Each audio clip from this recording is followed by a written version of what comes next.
ஆன்மீக அன்பர்கள் அனைவருக்கும் வணக்கம்.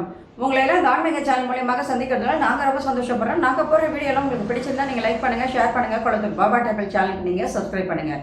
இன்றைக்கி திருப்பாவை பாடல் 29 சொல்லி அதற்கான விளக்கங்களை கொடுக்க வந்திருக்கேன். வாங்க இப்போ நம்ம வீடியோக்குள்ளே வரலாம். திருப்பாவை பாடல் 29.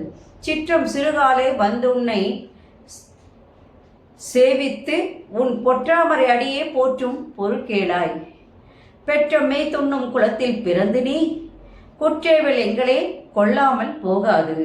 இற்றை பறை கொள்வான் அன்றுகான் கோவிந்தா, எற்றைக்கும் ஏழேழு பிறவிக்கும் முந்தனோடு உற்றோமே ஆவோம் உனக்கே நாம் ஆட்செய்வோம். மற்றை நங் காமங்கள் மாற்றேலோ ரெம்பாவாய். இது பாடல். இப்போ இந்த பாடலுக்கான விளக்கம். ஆண்டாள் முழுவதுமாக ஆயர்பாடி பெண்ணாக மாறிவிட்டாள் என்றுதான் சொல்ல வேண்டும். இது ஒரு விண்ணப்ப பாசுரமாக கூட நாம் எடுத்துக்கொள்ளலாம். இது விண்ணப்ப பாசுரம்தான். காரணம் என்னவென்றால், தனக்கு என்ன தேவையோ அந்த விண்ணப்பத்தை அந்த இறைவன் கிட்ட கேட்குறாங்க. இறைவனும் அது கொடுப்பதற்கு தயாராக இருக்காரு. அவங்க என்ன கேட்குறாங்களோ அது கொடுக்குறாரு. அப்போ அந்த விண்ணப்ப படிவத்தில் அவங்க என்ன சொல்லியிருக்காங்கன்னா, சிற்றம் சிறுகாலே வந்துன்னை செய்வித்து உன் பொற்றாமரை அடியை போற்றும் பொருள் அப்படின்னு சொல்லும்போது, நாங்கள் இந்த அதிகாலை பொழுது, அதாவது வைகறை பொழுதினிலே உன்னை வணங்குவதற்காக வந்திருக்கின்றோம். உன் பொற்றாமரை திருவடிகள் எப்பொழுதுமே போற்றுவதற்கு உரியது.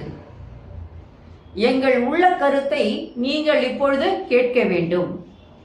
நீ பசுக்களை மேய்க்கும் இடையர் குலத்திலே பிறந்தவன். பசு கூட்டங்கள் தேவர் கூட்டமாகவும்,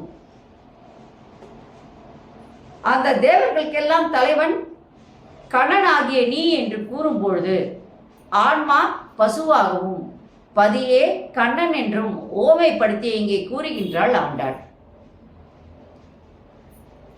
கண்ணன் தேவலோகத்திலிருந்து, வைகுந்தத்திலிருந்து பூமியை நோக்கி வரும்பொழுது, பூலோகத்திற்கு வரும்பொழுது, அங்குள்ள தேவர்கள் எல்லாம் இறைவனே போனதுக்கு அப்புறம் எங்களுக்கு அங்கே என்ன வேலை, நாமளும் இறைவனோடய சேர்ந்து இங்கே பூலோகத்துக்கு வந்துடணும்னு வந்துட்டாங்க.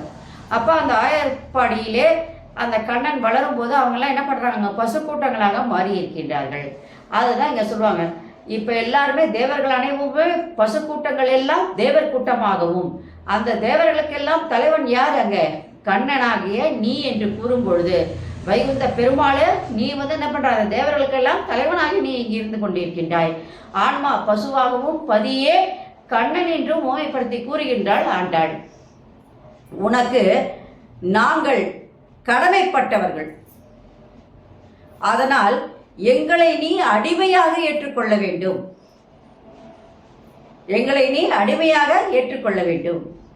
எங்கள் அனைவரையுமே உன்னுடன் சேர்த்து கொள்ள வேண்டும். நாங்கள் உனக்கு அடிமையாக இருக்கோம். எங்கள் எல்லாரையும் நீ உன்னோட சேர்த்து கொள்ள வேண்டும். இறைவனாகி நீ எங்களையும் உன்னோட சேர்த்து கொள்ள வேண்டும். கோவிந்தா, உன்னை நாங்கள் என்ன பண்ணுறோம், பக்தியோடு வணங்குகின்றோம்.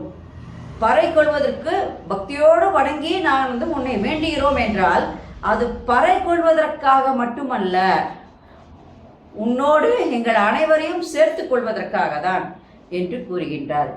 அது மட்டும் இல்லை, என்றென்றும் என்றைக்கும் ஏழேழு பிறவிக்கும் முந்தனோடு உற்றோமே யாவோம் உனக்கே நாம் ஆட்செய்வோம் என்று சொல்லும்போது, இந்த பிறவிக்கு மட்டும் இல்லை, இனி எத்தனை பிறவைகள் எடுத்தாலும் ஆயர்குல தோன்றலாகிய உன்னோடு நாங்கள் சேர்ந்து வாழ்ந்து கொண்டே இருப்போம்.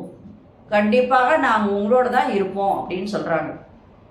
அது மட்டும் இல்லாமல், எப்பொழுதும் உனக்கு நாங்கள் அடிமைகளாக நாங்கள் பணி செய்து கொண்டு இருப்போம்.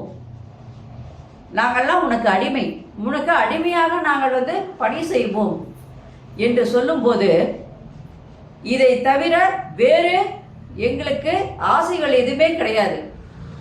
எந்த ஆசையும் நாங்கள் வச்சுக்கல. எல்லா ஆசைகளும் எப்படின்னா, உனக்கு நாங்கள் பணி செய்யணும், உனக்கு அடிமையாக இருக்கணும் என்றது மட்டும்தான் அப்படின்னு சொல்கிறாங்க. ஒருவேளை எங்களுக்கு வேறு ஆசைகள் தோன்றுமேயானால், அந்த எண்ணங்களை எல்லாம் நீ மாற்றி நீ எங்களுக்கு அருள் புரிய வேண்டும். இதுவே எங்களின் வேண்டுகோள். எங்களுக்கு வேறு ஆசையே கிடையாது. இந்த உலகத்தில் ஒரே ஒரு ஆசை தான், உன்னோட எப்போவுமே 7 பிறவியும் உன்னோட இருக்கணும். ஒருவேளை வேறு ஆசைகள் ஏதாவது எங்களுக்கு வந்துருச்சுன்னா அந்த ஆசையை மாற்றிக்கொள்ள வேண்டிய கடமை என்னது? மாற்ற வேண்டிய கடமை உன்னுடையது தான். அதனால் மாற்றிக்கொண்டு உன்னோடையே நாங்கள் எப்போவுமே இருக்கணும், இதுதான் நாங்கள் வேண்டுகிறோம் என்று சொல்லும் பொழுது ஆண்டாள் என்ன பண்ணுறார்? முழுவதுமாக அந்த ஆயர்பாடி பெண்ணாக மாறி இறைவனோடு ஒன்றுபட இந்த பாடலை ஒரு விண்ணப்ப பாசுரமாக பாடியிருக்கின்றாள் என்று சொல்ல வேண்டும். நன்றி, வணக்கம். இந்த வீடியோ உங்களுக்கு பிடிச்சா நீங்கள் லைக் பண்ணுங்கள், ஷேர் பண்ணுங்கள். குளத்தூர் பாபா டெம்பிள் சேனலுக்கு நீங்கள் சப்ஸ்கிரைப் பண்ணுங்கள். நாளைக்கு திருப்பாவை பாடல் 30 சொல்லி அதற்கான விளக்கங்களை சொல்ல வரேன். நன்றி, வணக்கம். Subscribe to my channel and please press the bell icon for more videos.